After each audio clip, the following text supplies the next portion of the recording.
On today's video, we talk about the 4 things I go over with my sellers that they need to know about their home.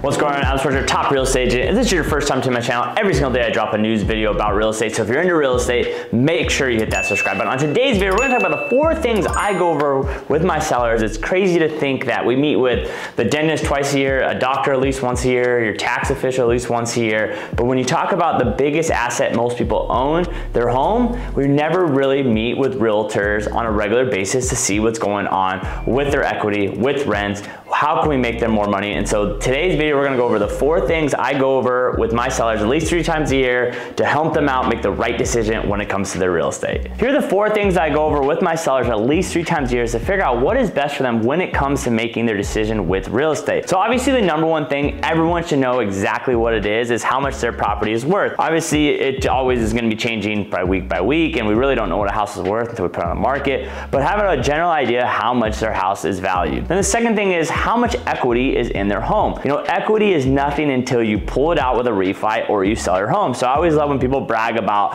I have so much equity, I have so much equity. Well, great. Currently right now, when that equity is sitting in your property, it's actually doing nothing for you. Just like when your money's sitting in your savings account, it's really not making you any money. And that's the difference between the wealthy and none. The wealthy make their money work for them.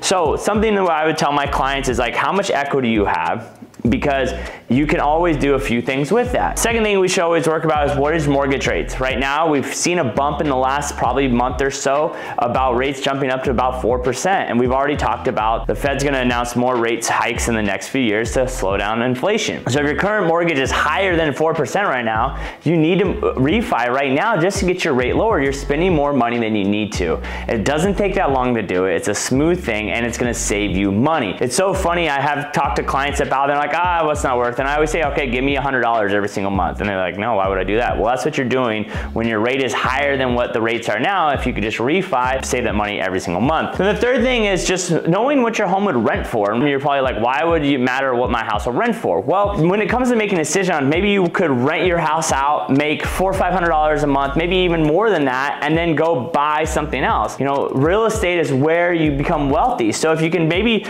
pay your mortgage at $2,000 a month, and your rent could be $2,900 a month, you'd be making over $9,000 a year in passive income. And then you could go buy something else. So and then the last thing is it's just investment opportunities with using the equity that you have. Like I said, this money in your equity means nothing until you pull it out. We talk about like short-time rentals, like Airbnbs. Like if you know an area you go and frequent a lot, like maybe Lake Havasu or things like that, maybe you can buy a house there and you might not be able to cover the mortgage all yourself per month, but maybe we can figure out what the things rent for up there for an Airbnb and cover the cost. So now you have a house here, you have a house there, it's making you money, it's paying down your rent. Now you have 2 properties that you now own. Or maybe even a long-time rental, maybe buying something out of state or buying something here where someone can rent for 12 months out of the year, and then you get that passive income coming in every single month. So these are the 4 things I try to go over with my sellers at least 3 times a year to make so they can make the right decisions when it comes